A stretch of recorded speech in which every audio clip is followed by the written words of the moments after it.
The market share of gold and silver is another reason why I think they don't go higher. They go much higher. Over the last 4 decades, precious metals and precious metals related assets have comprised between 1.5% and 2% of total savings and investment assets in the US market, which is to say their market share relative to other financial instruments has been between 1.5% and 2%. Today, they're at 0.5%. So it isn't to say that the market share of precious metals needs to reclaim their old 1980 high. All they need to do is revert to mean. And if they revert to mean, which I believe they're going to do, demand will triple or quadruple in the largest savings and investment market in the world. I see that happening. I see, in particular, in the mid-cap gold space, the high-quality mid-cap gold space, companies where their net present value, I define net present value as the current value, discounted value of future cash flows from proven developable reserves and resources at current prices.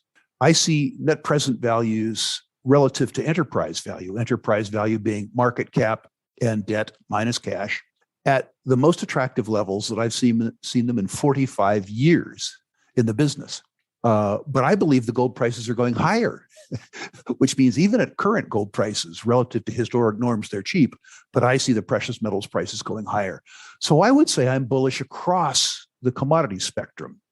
The difference between me and many of your viewers is that despite the fact that I'm 68, crowding 69 very hard, as I have less time on earth, I become more patient. It's odd that younger people seem to have trauma holding an investment over a long weekend. And an older person, such as myself, understanding the underlying arithmetic becomes very patient. But I'm very patient and I'm very, very, very bullish. With regards to the demand side, I think probably crypto and precious metals have competed on the speculative fringe, which is to say partially my audience, partially your audience, younger people who are attracted to alternative investments. But the truth is that the combined market capitalization of precious metals around the 8 trillion mark and the combined market capitalization of cryptos around the $3 trillion mark, you're talking about an $11 trillion market capitalization in a world where the total market capitalization of savings and investment assets worldwide is $650 trillion, which is to say the combined market capitalization of crypto and precious metals is infinitesimal. The gold market will move, not necessarily when the Reddit crowd, or if the Reddit crowd were to shift from crypto to gold.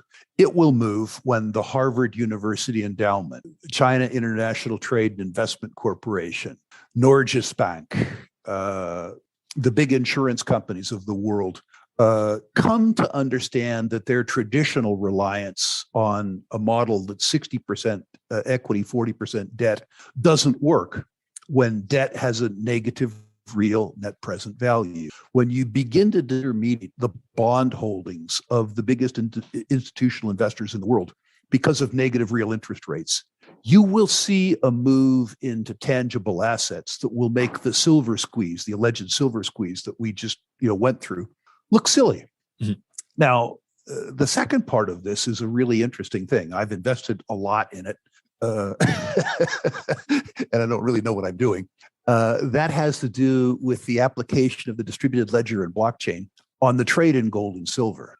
I really do believe that eventually most savings and investment activities will switch from markets to the blockchain and the distributed ledger. The idea that you could have a storage intermediary, I would love to see it be Sprott, of course, but there will be various trusted storage intermediaries that develop precious metals and precious metals related tokens, which are effectively frictionless, and where trust in the exchange is community based via smart contracts.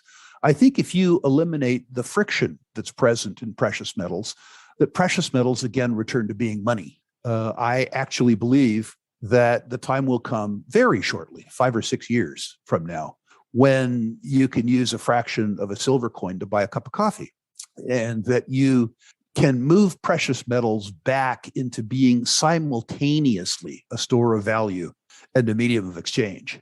And I think that crypto, if you define crypto as the blockchain and the distributed ledger, will ultimately be the biggest allies that precious metals have, because it will democratize their use. They have always been a store of value, but they will be able to be returned to being a medium of exchange as a consequence of the distributed ledger. Before we continue, help us clicking that YouTube like button and subscribe now to our channel. This shows the algorithm that you valued this information. And it helps us spread that message. Sharing is caring. And now, let's continue. Do you want to know one thing about crypto? I made over 3000% in profit in a few weeks. Fact is, the traditional financial system, the traditional money system makes you poor, not rich. If you want to earn $500,000, $1 million, you have to wait until you're 50, 60, 70 in the traditional financial system, and you probably will still be broke. And you will be old. This is not a sexy combination, as you can imagine. But the question is, how can you start in crypto and make these profits? Where to invest? Where do you start? My name is Gunnar and I'm from Germany, as you can hear, and things are a little bit different in Germany. More about that later on.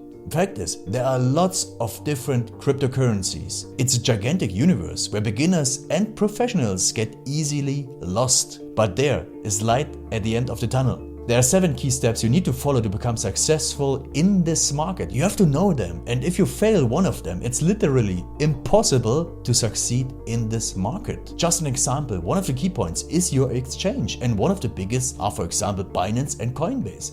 These are trusted and well-established exchanges, but, and this is a big but, you won't find the super profitable coins on those exchanges. The unknown super profitable coins that get gigantic profits are not traded on those kind of exchanges. They are traded on much smaller insider platforms that are barely known. And I can tell you what those super secret exchanges are and why they are so profitable. And another super important thing are the right information sources. The point is, the internet is gigantic. There are hundreds and hundreds of YouTube channels, blogs, pages, and much more. And there are also market makers and influencers. For example, Elon Musk, he is not a crypto guy, but the moment he recommended Dogecoin, it went through the roof, to the moon, so to say. But why did he recommend it?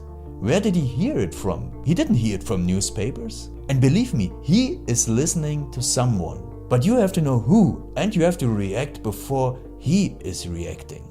This is really important. And these are only 2 of the 7 steps you have to follow in order to be successful in crypto. And if you want to know all of these steps in much more detail, and if you want to have a comprehensive checklist, here's what you should do. There is a link below this video. Click on this link and you will get the opportunity to subscribe to my channel. Click on the link and you will see a video where I explain the next steps. So see you soon. Click on the link now. I'll see you there.